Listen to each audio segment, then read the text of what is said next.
नमस्कार दोस्तों, राम राम। ये जो क्वेश्चन है, ठीक है, मनोविज्ञान और शिक्षा शास्त्र के हैं, ठीक है, मनोविज्ञान के हैं। अब जिसके भी अगर साइकोलॉजी है सिलेबस में तो उन सभी के लिए काम का है।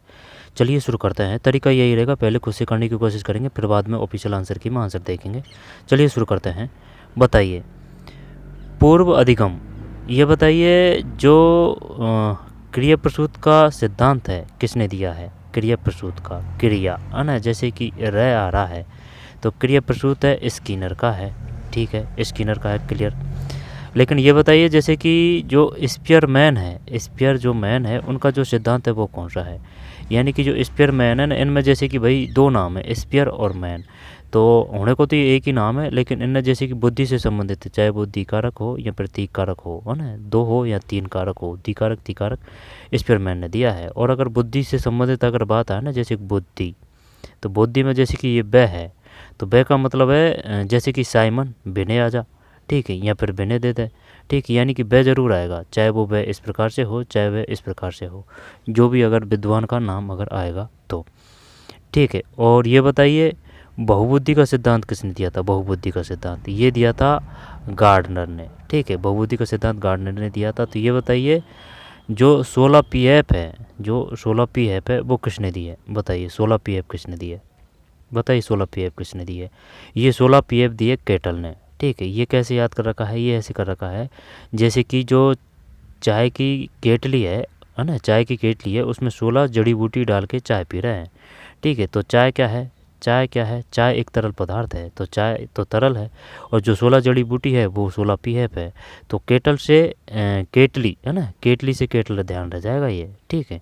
तो केटल ने बुद्धि का तरलता का सिद्धांत दिया था ना, चाय मतलब तरल और जो 16 पीएफ है वो जड़ी बूटियाँ। तो बुद्धि का तरलता का सिद्धांत किसने दिया? केटल ने दिया था। बुद्धि का त्रिआयामी सिद्धांत किसने दिया था? बताइए, त्रिआयामी सिद्धांत, त्रिआयामी सिद्धांत शायद हार्वर्ड गार्डनर है, त्रिआयामी सिद्धांत, ठीक है। इसके बाद में जैसे कि जो मास्लो है, मास्लो वो किससे संबंधित? बताइए मास्लो, इन्होंने कौन सा सिद्धांत? इन्होंने दिया था आवश्यकता पदानुक्रम का सिद्धांत दिया था। 0 से दो एज है उसको क्या कहा है? क्या कहा है? सहसावस्था कहा गया है, ठीक है, सहसावस्था। तो ये बताइए पूर्व सहसावस्था किसको कहा गया है? पूर्व सहसावस्था, ठीक है, पश्चिम सहसावस्था और पूर्व बाल्यावस्था, ठीक, पश्चिम बाल्यावस्था। किशोरावस्था को किसने, जैसे कि जो एनसीईआरटी है ना उसके हिसाब से किशोरावस्था उन्होंने मानी है 13 से 21 मानी है, ठीक, अलग अलग विद्वानों के अलग अलग है। और जैसे कि जीन पियाजे ने तो उसने मानी है 12 या फिर 13 से 18-19, ठीक, 12-13 से 18-19, ठीक है।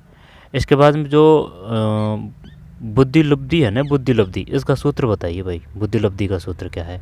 बुद्धि लब्धि का सूत्र है MA/CA/100, यानी कि मेंटल एज है ना ये हमेशा ऊपर आएगी, ठीक, MA यानी कि मेंटल एज, CA यानी कि करंट एज, इंटू 100 है, ठीक भाई। बुद्धि लब्धि का सूत्र किसने दिया था? साइमन बिने ने दिया था। और जो पहली वो प्रयोगशाला है ना बुद्धि से संबंधित, वो कहाँ है? जर्मनी के लिप्जिंग शहर, ठीक है, जर्मनी के लिप्जिंग शहर। हिटलर है जर्मनी, है ना, जैसे कि हिटलर है, हिटलर में वैसे ये तो मनोविज्ञान से संबंधित नहीं है, वो तो ध्यान आ गया, हिटलर यानी कि हिटलर जर्मनी से संबंधित है, ठीक है। हिटलर में रह है तो यानी कि जर्मनी। और जैसे कि मुसोलोनी है ना, यानी कि टप टप सा वो है, तो मुसोलोनी इटली है, मुसोलोनी इटली है। गैरिबाल्डी है ना, तो वो अलग सिस्टम है।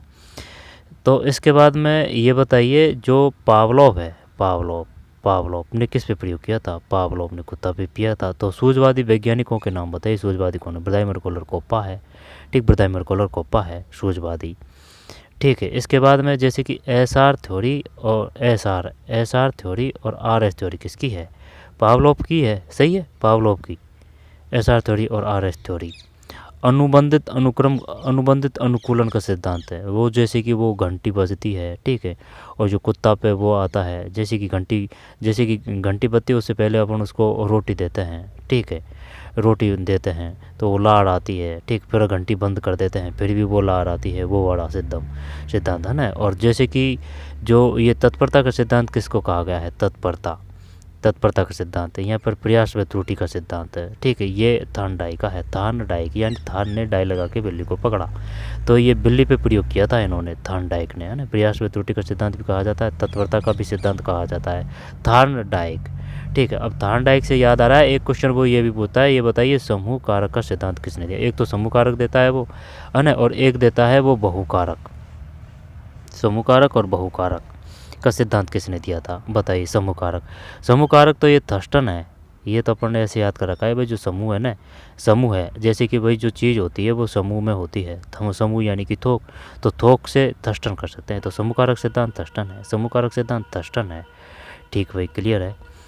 अब इसके बाद में ये जो है ना मारिया मोंटेसरी, ये किससे संबंधित है। जो मारिया मोंटेसरी है ना, ये उससे संबंधित है, किससे, ये जो है ना मारिया मोंटेसरी पद्धति से संबंधित है, ठीक है, मारिया मोंटेसरी। और जो जैसे कि ये जो है ना कौन सा 16 PF, वो तो हो गया 16 PF तो, ठीक है। इसके बाद में क्रो एंड क्रो, यहाँ पर ये बताइए जो किशोर अवस्था है, अरे वो ध्यान आ रहा था फ्रोवेल, हाँ, जैसे कि ये फ्रोवेल है, अब है ना फ्रो को वेल भूल जाइए भाई, ये वेल है, वेल जो बाग बगीचे में होती है जो वेल, तो ये फ्रोवेल है ना, ये किंडरगार्टन से संबंधित, गार्टन यानी कि गार्डन, ऐसे याद कर रखा है, फ्रोवेल किंडरगार्टन से संबंधित। मारिया मोंटेसरी पद्धति से है।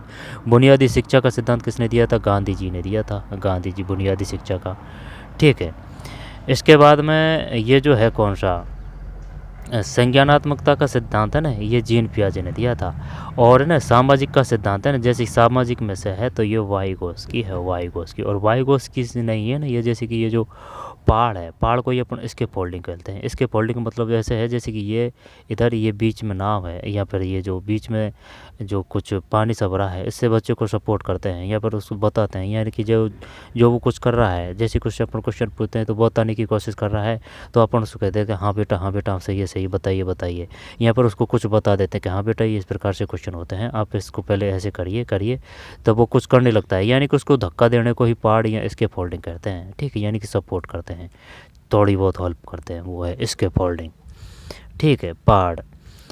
इसके बाद में ये जो है ना, ये प्रस्तुत करनी, ये किसके हैं, ये होने को तो ये हर्बर्ट की पंचपदी है, तो ये जो 5 है और ये क्रम भी पूछता है, तो पहले तो प्रस्तु है ना, ये तो क्लियर है,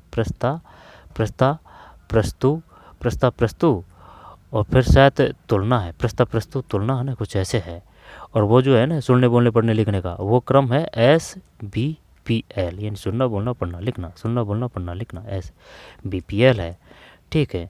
इसके बाद में अब और ध्यान आएगा ना तब देख लेंगे। पूर्व अधिगम द्वारा वर्तमान अधिगम को धनात्मक रूप से सुसैध बनाना, उदाहरण के तौर पर योग संक्रिया द्वारा गुणा संक्रिया को सहायता सुसैध करना, इस प्रकार का अधिगम स्थानांतरण कहलाता है। बताइए भाई क्या करें इसमें, एक में आंसर दीजिए। एक होता है वो हेतु, ठीक है, हेतु। एक होता है जैसे कि दोनों हाथों में लड्डू, वो उस परिस्थिति को क्या बोलते हैं। और जैसे कि इधर कुआं इधर खाई, उस परिस्थिति को क्या बोलते हैं, ठीक है। तो परिहार है ना, परिहार है ना, इस प्रकार से है, देखते हैं। इसमें तो अनुक्रमिक है, दोबारा से पढ़ते हैं, 1 में 2। पूर्व अधिगम द्वारा वर्तमान अधिगम को धनात्मक रूप से सुसैध बनाना, जैसे कि पहले अपन पढ़ा है, और उसी पढ़ने के हिसाब से जो वर्तमान में जैसे कि मनोविज्ञान इसको और स्ट्रॉन्ग कर रहे हैं, तो वो बड़ी बात है। पूर्व अधिगम द्वारा वर्तमान अधिगम धनात्मक रूप से सुसैध बनाना, उदाहरण के तौर पर योग संक्रिया द्वारा गुणा संक्रिया को संक्रिया ऑपरेशन से बोलते हैं, संक्रिया को सहसा सुसैध करना, इस प्रकार का अधिगम स्थानांतरण कहलाता है। ये सब चीज़ें ध्यान रखनी है भाई। यहाँ से क्वेश्चन आते हैं कि बताइए अनुक्रमिक क्या है, द्विपार्श्विक क्या है, द्विपार्श्विक, ठीक है। ऊर्ध्वाधर क्या है, ऊर्ध्वाधर का मतलब ये है ऊर्ध्वाधर, ठीक है। मानव का विकास को किस प्रकार का होता है, सर्पिलाकार, इस प्रकार का ही होता है। क्या ये थोड़ी होता है कि वो एक जैसी स्थिति में विकास होता है, नहीं, ठीक है। पार्श्वीय, ऊर्ध्वाधर, अनुक्रमिक, द्विपार्श्वीय, ठीक है। तो ये अनुक्रमिक है। और जो है ना वो जैसे कि वो एक तो है कैलकुलेट, गणित से संबंधित आएगी ना, तो उसके लिए डिस्कैलकुलिया है, यानी कैलकुलेटर आ जाएगा, वो स्पेलिंग में कैलकुलिया।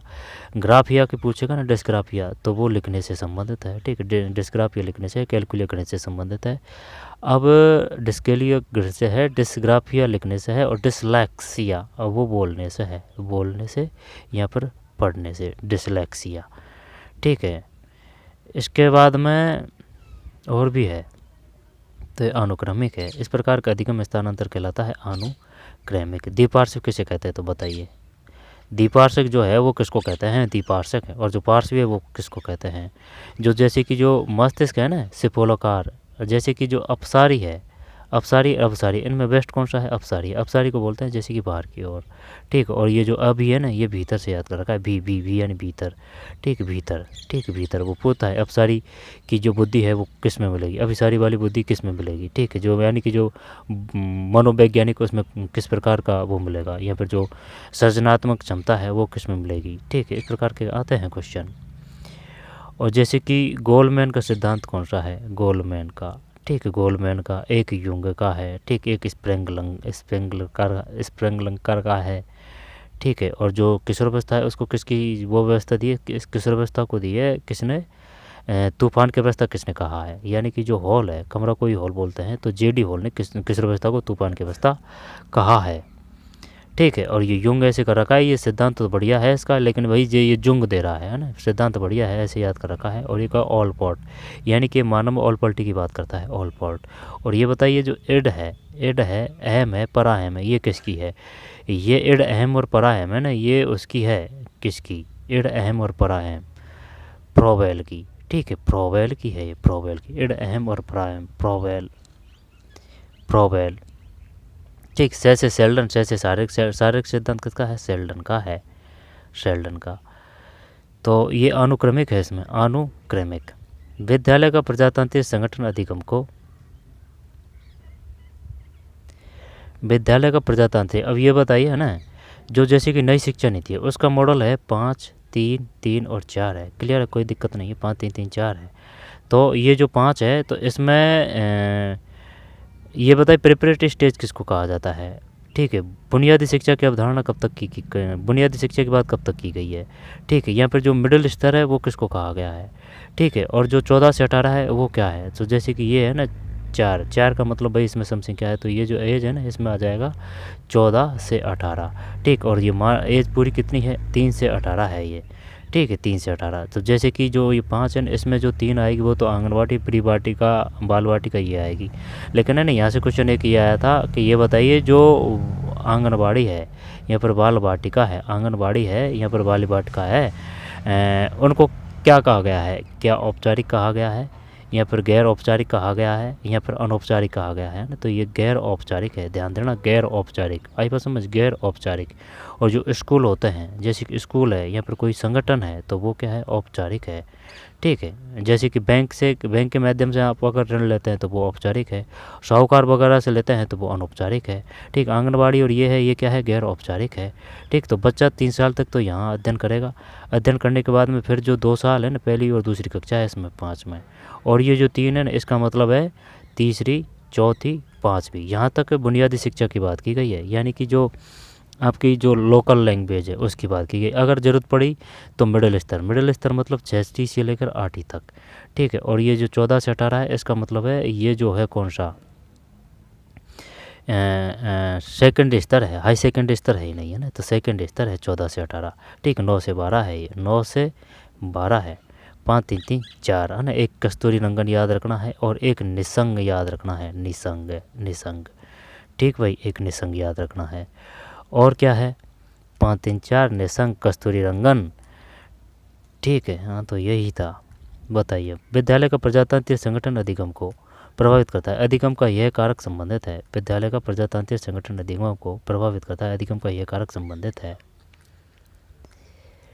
विधि विज्ञान पक्ष से, सामाजिक पक्ष से, कार्यिक पक्ष से, मनोवैज्ञानिक पक्ष से। और बताइए जड़ बुद्धि कब से कब है, जड़ बुद्धि, ठीक है, जड़ बुद्धि। यहाँ पर औसत में तो अपन आते हैं 90 से 110 में आते हैं, औसत है ना, 90% इसमें ही आती है सब पब्लिक, 90 से 110, ठीक है। और जो गॉड गिफ्टेड है वो 140 से ऊपर है IQ लेवल में। IQ लेवल से भी और तगड़ा कौन सा है, EQ है। EQ को क्या बोलते हैं, इमोशनल इंटेलिजेंट, इमोशनल। विज्ञान का प्रजातांत्रिक संगठन अधिगम को प्रभावित करता है, अधिगम का यह कारक संबंध है, 2 बार से देखते हैं। विद्यालय का प्रजातांत्रिक संगठन अधिगम को प्रभावित करता है, अधिगम का यह कारक संबंधित है प्रजातांत्रिक संगठन, तो विधि विज्ञान पक्ष से, सामाजिक पक्ष से, कार्य के पक्ष से, मनोवैज्ञानिक पक्ष से। क्या करें भाई इसमें? Methodological aspect, social aspect, psychological aspect. प्रजातंत्रीय संगठन अधिगम को, this a domestic organisation of school influence a learning the factor of a learning is related to. विधि विज्ञान पक्ष, विधि विज्ञान कक्ष के पर मनोवैज्ञानिक पक्ष, कार्य पक्ष और सामाजिक पक्ष, प्रजातांत्रिक संगठन। क्या करें इसमें? कार्य तो नहीं आएगा, और विधि मैथोलॉजिकल विधि और एक मनोवैज्ञानिक, क्या ये कर दें? अधिगम का ये कारक संबंधी क्या सामाजिक पक्ष से है, मनोवैज्ञानिक पक्ष से है? देखते हैं दो में क्या है, गलत है भाई, यही है, सामाजिक पक्ष से है, सामाजिक पक्ष से। विद्यालय का प्रजातांत्रिक संगठन अधिगम को प्रभावित करता है, अधिगम का यह कारक संबंधित है, सामाजिक पक्ष से है, सामाजिक पक्ष से है। निम्नलिखित में कौन सी योजना विद्यार्थियों के समस्या समाधान सुधार करने के लिए उपयुक्त नहीं है? निम्नलिखित में से कौन सी योजना विद्यार्थियों के समस्या समाधान में सुधार करने के लिए उपयुक्त नहीं है? तो आंसर ही देखें क्या, देखते हैं, पहले पढ़ते हैं। निम्न कौन सी योजना विद्यार्थियों के समस्या समाधान में सुधार करने के लिए उपयुक्त नहीं है? विद्यार्थियों की प्रक्रियात्मक नियतता मतलब है फंक्शनल फ्लेक्सिडेंस ऑफ स्टूडेंट, वास्तविक विषम समस्याओं के समाधान के लिए व्यापक अवसर देना, बालकों के समस्या समाधान माता पिता को सम्मिलित करना, विद्यार्थियों की समस्या समाधान की प्रभावी और अप्रभावी योजनाओं को मॉनिटर प्रबोधन करना उपयुक्त नहीं है। तो विद्यार्थियों की प्रक्रियात्मक नियतता, फंक्शनल फ्लेक्सिडेंस ऑफ स्टूडेंट, वास्तविक विषम समस्याओं के समाधान के लिए व्यापक अवसर देना, वास्तविक विश्व समस्याओं के समाधान के लिए, ये तो है, और अप्रभावी योजनाओं को मॉनिटरिंग प्रबोधन करना, ये भी है। क्या ये करें क्या दो इसमें? देखते हैं 3 में क्या है, 3 में 1 है भाई। निम्न में कौन सी योजना विद्यार्थियों के समस्या समाधान में सुधार करने के लिए उपयुक्त नहीं है? ये नहीं है, प्रकारीय नियतता, इसको बोलते हैं फंक्शनल फ्लेक्सिडेंस ऑफ स्टूडेंट, ठीक है, ये गलत है, जबकि बाकी सब सही है। वास्तविक विश्व समस्याओं के समाधान के लिए व्यापक अवसर देना, बालकों के समस्या समाधान में माता पिता को सम्मिलित करना, विद्यार्थियों के समस्या समाधान की प्रभावी और अप्रभावी योजनाओं को मॉनिटरिंग प्रबोधन करना। रोहन बाहुबली की नवीनतम चित्रकथा पुस्तक पढ़ रहा है क्योंकि वह इस बात का इंतजार नहीं कर सकता कि बाहुबली और उसके परिवार के साथ क्या हुआ। यह सही उदाहरण है। केवल आंतरिक अभिप्रेरणा का, केवल बाह्य अभिप्रेरणा का, आंतरिक बाह्य दोनों प्रकार की अभिप्रेरणा का, न तो आंतरिक, ये तो नहीं आएगा, केवल भी नहीं आएगा। तो आंतरिक और बाह्य दोनों प्रकार की अभिप्रेरणा का, आंतरिक करते हैं, 4 में 1 है ना, आंतरिक अभिप्रेरणा का है। फिर सांस्कृतिक पूर्वाग्रह, पक्षपात, ठीक है, पूर्वाग्रह, पक्षपात से बचाव के लिए निम्न कौन सी एक अच्छी आकलन योजना है? सांस्कृतिक पूर्वाग्रह, पक्षपात से बचाव के लिए निम्न कौन सी एक अच्छी आकलन योजना है? पूर्वाग्रह से, पूर्वाग्रह का मतलब ये होता है जैसे कि आपने किसी के बारे में सोचा नहीं, समझा नहीं, और उसके बारे में पहले से ही आपने फिक्स कर रखा है कि भाई वो तो इस प्रकार का इंसान है, वो होती है पूर्वाग्रह, यानी पहले से सोची समझी हुई आपकी धारणा। तो बचाव के लिए निम्न कौन सी एक अच्छी आकलन योजना है? विभिन्न विधियों का उपयोग विद्यार्थियों के आकलन के लिए करना, एक सही है, ठीक है। एक अच्छे मानकीकृत परीक्षण का उपयोग करना, मानव जातीय विभिन्नताओं को आनुवंशिक कारण मानना, फिर आकलन के उद्देश्य के लिए पोर्टफोलियो के उपयोग से बचना। तो योजना, विभिन्न विधियों का उपयोग विद्यार्थियों के आकलन के लिए करना, एक अच्छे मानकीकृत परीक्षण का उपयोग करना। कौन सी एक अच्छी आकलन की योजना है? उपयोग विद्यार्थियों के लिए, ऐसे student using a battle of a method use a single good, use a single, एक अच्छे मानकीकृत परीक्षण, यूज ए सिंगल, सिंगल तो नहीं भाई, देखते हैं क्या है इसमें, 5 में 1 ही है, ठीक है। विभिन्न विधियों का उपयोग विद्यार्थियों के आकलन के लिए, विभिन्न विधियां हैं, इसमें ये सिंगल की बात कर रहा है ना, ये सही है। विभिन्न विधियों का उपयोग विद्यार्थियों के आकलन के लिए, किन विभिन्न विधियों का उपयोग विद्यार्थियों के आकलन के लिए करना, कोहलबर्ग, ठीक, नैतिकता का सिद्धांत दिया था कोहलबर्ग ने। व्यवहारवादी कौन है? वैसे व्यवहारवादी, वैसे वाटसन है, वाटसन। कोहलबर्ग के सिद्धांत में किस स्तर पर नैतिक विकास या बाह्य मानव पर आधारित नहीं होकर आंतरिकरण पर आधारित होता है? बताइए भाई क्या है इसमें? 6 में 3 है, ठीक, पश्च प्रचलन स्तर। कोहलबर के सिद्धांत में किस स्तर पर नैतिक विकास वह मानकों पर आधारित नहीं होकर आंतरिकरण पर आधारित होता है? तो पश्च प्रचलन स्तर, पश्च प्रचलन स्तर है ये। पोस्ट कॉन्वेंशनल लेवल पश्च प्रचलन स्तर है। एक बालक का आहार उसकी लंबाई कितनी होगी इसको प्रभावित करता है, और यहाँ तक कि बालक कितने प्रभावी तरीके से चिंतन करेगा एवं समस्याओं का समाधान करेगा, इसे भी प्रभावित करता है। इस उदाहरण में विकास मुख्यतः प्रभावित होता है। एक बालक का आहार उसकी लंबाई कितनी होगी इसको प्रभावित करता है, और यहाँ तक कि बालक कितने प्रभावी तरीके से चिंतन करेगा एवं समस्याओं का समाधान करेगा, इसे भी प्रभावित करता है। इस उदाहरण में विकास मुख्यतः प्रभावित होता है। तो 7 में 2 है वातावरण द्वारा। एक बालक का आहार उसकी लंबाई कितनी होगी उसको प्रभावित करता है, और यहाँ तक कि बालक कितने प्रभावी तरीके से चिंतित करेगा एवं समस्याओं का समाधान करेगा, इसे भी प्रभावित करता है। इस उदाहरण विकास मुख्यतः प्रभावित वातावरण द्वारा है ना। दोनों ही चीज़ों का प्रभाव पड़ता है, वातावरण हो या आनुवंशिक हो। निम्न में से कौन सी योजना विद्यार्थियों में क्रांतिक आलोचनात्मक चिंतन कौशल के विकास को सर्वोत्तम प्रकार से पोषित करती है? बताइए भाई, क्या करें इसमें? आलोचनात्मक चिंतन कौशल के विकास को सर्वोत्तम प्रकार से पोषित करती है। एक बहुचयनात्मक बहुविकल्पीय परीक्षण देना, giving a multiple choice test, विद्यार्थियों से महत्वपूर्ण ऐतिहासिक तिथियों की कार्यरेखा। नहीं, ये तो नहीं आएगा।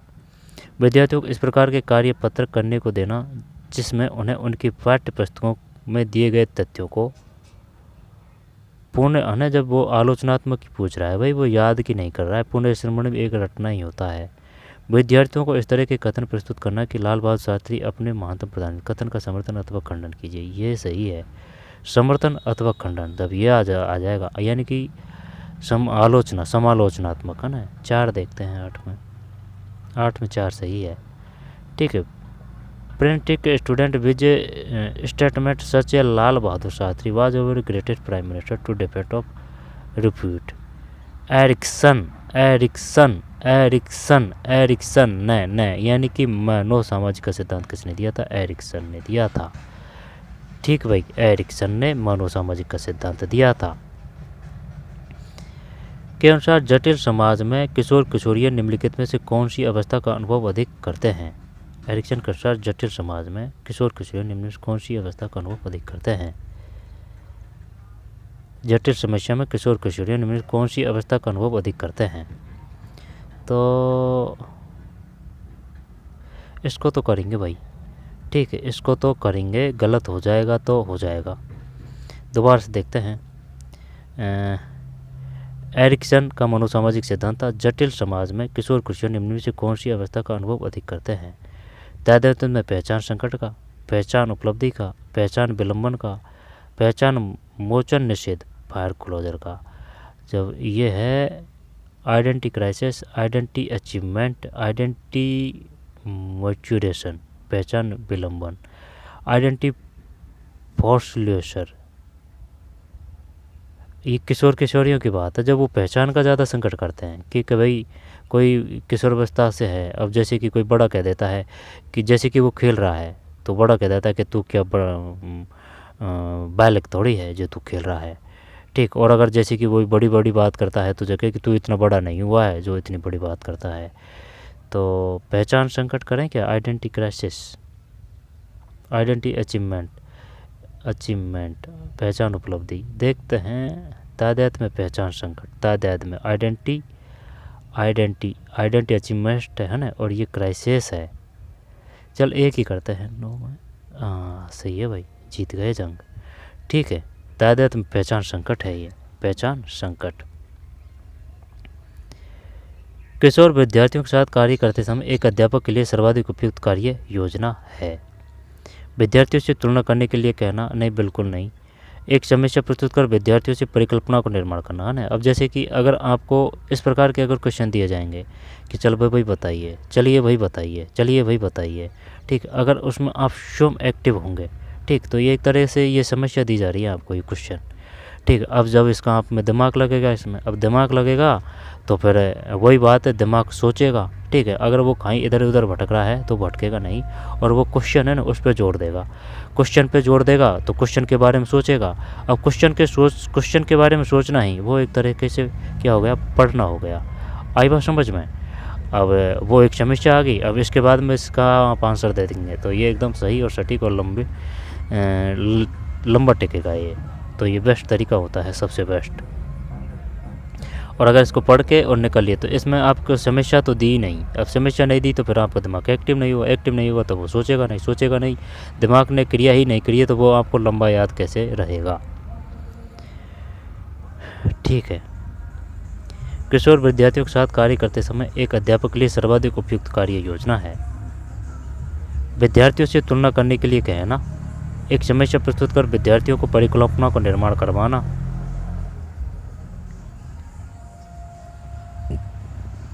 करते समय अध्यापक के लिए सर्वाधिक उपयुक्त कार्य योजना है। एक समस्या प्रस्तुत कर विद्यार्थियों परिकल्पना को निर्माण करना, बालकों के क्रमवार संक्रियाओं से अनुभव प्रदान करना, एक झुकाव तथा समतल पहाड़ी। यह है 2, 10 में 2। ठीक है, 10 में 2। इंग्लिश को भी भाई पढ़ लिया करो क्योंकि इंग्लिश भी आती है। अगर 10 क्वेश्चन आते हैं तो 5-6 क्वेश्चन अगर हो जाए तो बढ़िया ही बात है इंग्लिश व्याकरण में। वे बालक न्यून दृष्टि माने जाते हैं जिनकी दृष्टि तीक्ष्णता होती है। पता नहीं है भाई, ये वो बोलते हैं 6/6 की आँख बोलते हैं, जो वो तो सही होती है 6/6 की। ठीक है, न्यून दृष्टि के माने जाते हैं जब ये तो सही होती है। तो पता नहीं, 11 में 1 है, 2070 से 20-200। वे बालक न्यून दृष्टि माने जाते हैं जिनकी दृष्टि तीक्ष्ण होती है। 2070 से 20-200, 3070 से 20-200। 6/6 की तो सही आँख होती है। अधिगमकर्ता शिक्षु केंद्रित अनुदेशात्मक योजना जिसमें विद्यार्थी अध्यापक के प्रश्नों और निर्देशों की सहायता से अपनी समझ को निर्मित करने के लिए प्रोत्साहित होते हैं, वह है। बताइए भाई। अधिगमकर्ता शिक्षु केंद्रित अनुदेशात्मक योजना जिसमें विद्यार्थी अध्यापक के प्रश्नों और निर्देशों की सहायता से अपनी समझ को निर्मित करने के लिए प्रोत्साहित होते हैं, वह है। अन्वेषी अधिगम है। मार्गदर्शित शिशु केंद्रित अनुदेशन योजना जिसमें विद्यार्थी अध्यापक के प्रश्नों और निर्देशों की, है ना, तो यही है मार्गदर्शित।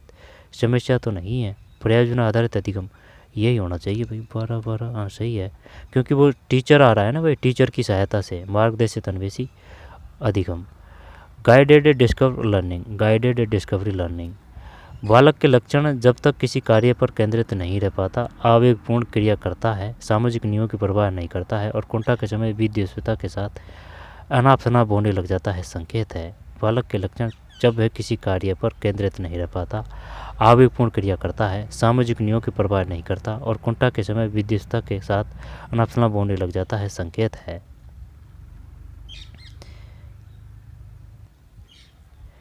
बताइए भाई क्या है इसमें। मंद अधिगमकर्ता ये तो है नहीं है। मानसिक मंदता ये भी नहीं है। अवधान न्यूनता अति स्वीकृति विकार से स्मृति लोपन एक आएगा भाई। अटेंशन डिफेक्ट या हाइपर एक्टिव डिसऑर्डर 13 में एक है। अवधान न्यूनता अति सक्रियता विकार से। इसके बाद में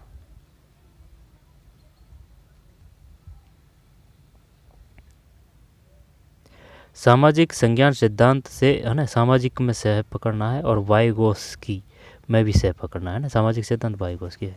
सामाजिक संज्ञान सिद्धांत से इसकी प्रकार संबंधित है जिस प्रकार वाइगोस्की सामाजिक निर्मितवाद सिद्धांत से संबंधित है। ब्रूनर का सिद्धांत कौन सा है? ब्रूनर का कौन सा है? ब्रूनर का सिद्धांत, ब्रूनर ने कौन सा सिद्धांत दिया था? जॉन डीबी का कौन सा है? जॉन डीबी भी व्यवहारवादी है। ठीक है, जॉन डीबी भी व्यवहारवादी है। अल्बर्ट बांडूरा, जीन पेज, स्किनर, सैंगलर। सामाजिक संज्ञान सिद्धांत उसी प्रकार संबंधित जिस प्रकार वाइगोस्की सामाजिक निर्मितवाद सिद्धांत से संबंधित। क्या है इसमें? 14 में 4 है। बंडूरा है भाई, अल्बर्ट बंडूरा।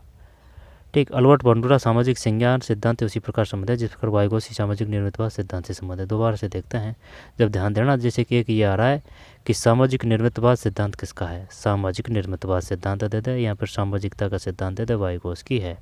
ठीक, और जो नैतिकता के सिद्धांत है वो कोहलबर्ग है। लेकिन सामाजिक की अगर स्पेशली बात तो वाइगोस्की करते हैं, करने को तो जीन पियाजे भी करते हैं, है ना, लेकिन स्पेशली जो सामाजिकता का सिद्धांत है वो वाइगोस्की है। तो 14 में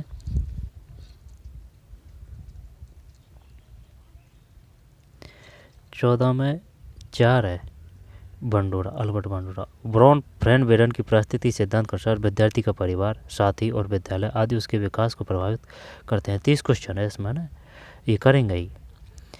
ब्राउन फैन ब्रेनर की परिस्थिति सिद्धांत के अनुसार विद्यार्थी का परिवार, साथी और विद्यालय आदि उसके विकास को प्रभावित करते हैं और ये संबंध रखते हैं।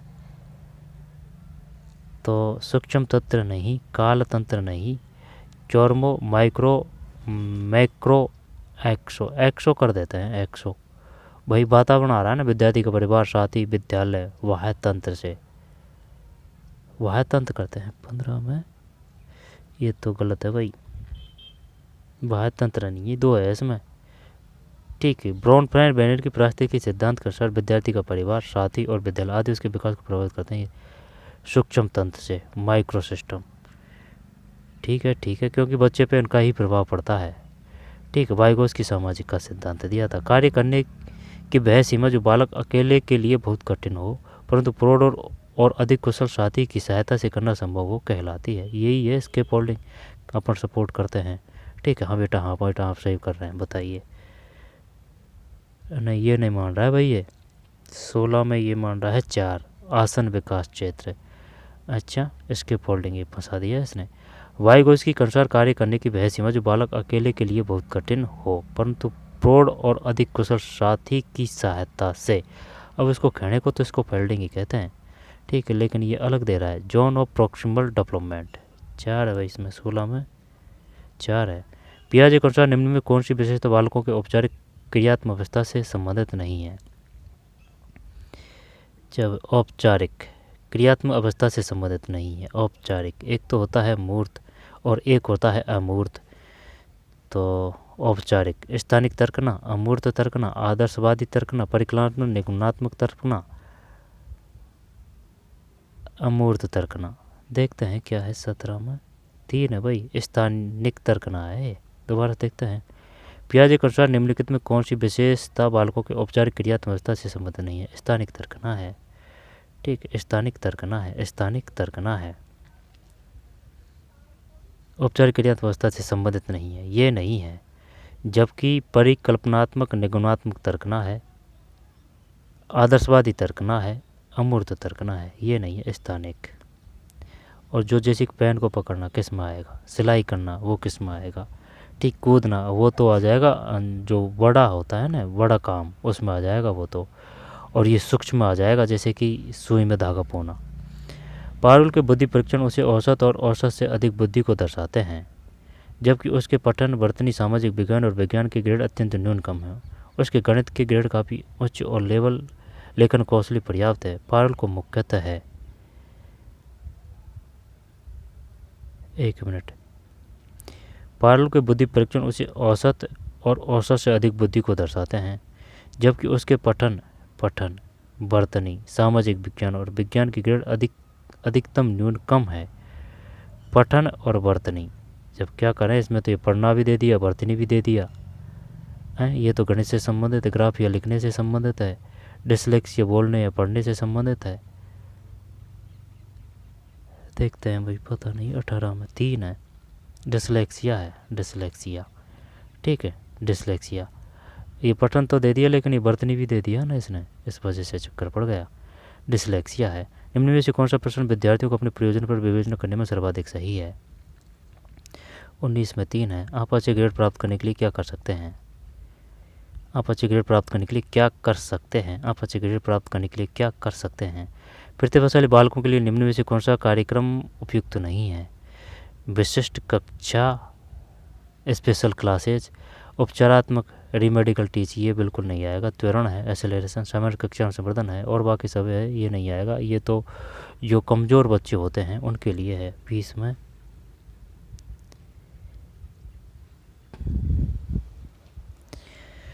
गलत है, गलत क्यों है? 20 में 2 है ना, सही तो है, 20 में 2 उपचारात्मक शिक्षण है ना, कमज़ोर छात्रों के लिए किया जाता है ये तो, ठीक है। विशिष्ट कक्षा, स्पेशल क्लासेज लगाते हैं, एक्सेलरेशन और इंटरमीडिएट रेगुलर क्लासरूम सेटिंग। फिर किशोर जन्ममुखता में बालिकाएं कठोर आहार आदतों और अत्यधिक अभ्यास कार्य को करने लगती है। किशोरों का यह आहार संबंधित विकार कहला ये तो वो है, वो एरोनॉक्सा नर्वोसा है, ये क्वेश्चन आ भी चुका है। बाध्यता मनोकृषित तंत्रिका था, ऑब्सेसिव कॉम्प्लेक्स न्यूरोसिव, तंत्र की विकास विकार, neuro development disorder, bulimia nervosa. ये दे रहा है एक तो एनोरेक्सिया नर्वोसा और बुलिमिया नर्वोसा, ये मार दिया भाई इसने। इसमें तो बुलिमिया ही करते हैं तो फिर ठीक है। कठोर आहार आदतों और अत्यधिक अभ्यास कार्यों को करने लगती है मुख्यतः बालिकाएं, जैसे कि वो डाइटिंग वगैरह। तो तांत्रिक विकास विकार, neuro development disorder, observe compulsory disorder, anorexia nervosa, bulimia करते हैं। बोलिमिया सही है, बोलिमिया है 21 में 4, ठीक है, बोलिमिया है ये। किशोर जन्म मुख्यतः बालिकाएं कठोर आहार आदतों अत्यधिक अभ्यास है, बोलिमिया नर्वोसा है। फिर निम्न में से कौन सा कथन समावेशी शब्द को सर्वाधिक उपयुक्त रूप से प्रभावित करता है? तो विशेष आवश्यकता वाले बालकों को विद्यालयों में विशिष्ट कक्षा में शिक्षा देना। नहीं ऐसा नहीं है, समानता का व्यवहार होना चाहिए सभी के साथ में। विशेष आवश्यकता वाले बालकों को विशिष्ट विद्यालय में शिक्षा देना। विशेष आवश्यकता वाले बालकों को सामान्य कक्षा में अधिकतम समय शिक्षा देना। सामान्य कक्षा में विशेष आवश्यकता वाले बालकों को सामान्य कक्षा में पूरे समय शिक्षा देना। Education children which special need in special classroom of school.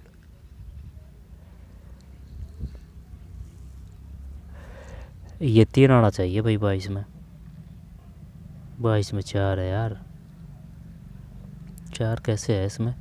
निम्नलिखित में से कौन सा कथन समावेशी शब्द को सर्वाधिक उपयुक्त रूप से परिभाषित करता है? समावेशी का मतलब है चाहे कोई पिछड़े क्षेत्र से हो, चाहे वो इंग्लिश मीडियम हो, चाहे वो हिंदी मीडियम हो, हिंदू हो, मुसलमान हो, सिख हो, ईसाई हो, ठीक है, या फिर वो जैसे कि शारीरिक रूप से लाचार भी है, तो उनके सभी को साथ लेके जो शिक्षा दी जाती है उसको समावेशी शिक्षा बोलते हैं। विशेष आवश्यकता वाले बालकों को सामान्य कक्षा में पूरे समय शिक्षा देना। विशेष आवश्यकता वाले बालकों को सामान्य कक्षा में। Education children with special need full time in the regular classroom. विशेष आवश्यकता वाले बच्चों को सामान्य कक्षा में पूरे समय क्यों देंगे भाई? अगर पूरे समय देंगे तो जो बाकी के जो सामान्य बच्चे हैं उनके जो हित है उनका हनन होगा ना। ये 22 में अब इसने माना है तो माना है, 4 माना है भाई इसमें, 22 में 4। संवेगों की प्रकृति के बारे में निम्न से कौन से कथन सही है? टाइम ज़्यादा हो गया, 23 में 1 है। संवेगों की अभिव्यक्ति अधिगम द्वारा परिवर्तित हो जाती है। संवेगों की प्रकृति पर निम्न से कौन से कथन सही है? संवेगों की अभिव्यक्ति अधिगम द्वारा परिवर्तित हो जाती है। अभिव्यक्ति अधिगम द्वारा परिवर्तित हो जाती है। फिर जब विद्यार्थी अधिगम विषय वस्तु का अर्थ निकालकर उसे समझने के लिए अधिगम उपागम का उपयोग करते हैं तो यह अधिगम शैली निम्न में से कौन सी है? व्यवहारिक, आवेगी, गहन। प्रैक्टिकल है, उपयोग करते हैं, प्रैक्टिकली है, यही करते हैं। चॉइस में गहन शैली है, डीप स्टाइल। जब विद्यार्थी अधिगम विषय वस्तु का अर्थ निकालकर उसे समझने के अधिगम उपागम का उपयोग करते हैं तो यह अधिगम शैली निम्न से कौन सी है? समझने के लिए अधिगम उपागम का उपयोग करते हैं, विषय वस्तु का अर्थ निकालकर उसे समझने ठीक है। तो practical style, surface style, deep style है। चॉइस में 4 है। इस प्रकार बोलना अथवा लिखना जो दूसरों पर प्रभाव छोड़ दे कहलाता है। तो भाषा का व्याकरण, भाषा का ध्वनिग्राम, भाषा का व्यवहारिक रूप। 25 में 3 है, भाषा का व्यवहारिक रूप है, भाषा का व्यवहारिक रूप। अधिगम की व्यवस्था जिसमें एक से अधिक साथी एक दूसरे को प्रेरित और प्रोत्साहित करते हैं कहलाती है।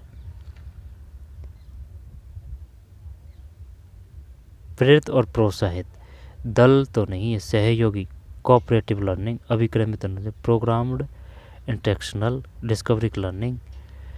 एक दूसरे को प्रेरित और प्रोत्साहित, सहयोगी आ जाएगा ना 26 में, ये तो सही, हाँ सही है। तो सहयोगी अधिगम। निम्न से कौन सा कथन बालक विकास के सिद्धांतों के बारे में गलत है? आंसर देखते हैं। 27 में 2 है, 2 का मतलब है ये, विकास एक निश्चित और पूर्व अनुमानित प्रारूप से होता है।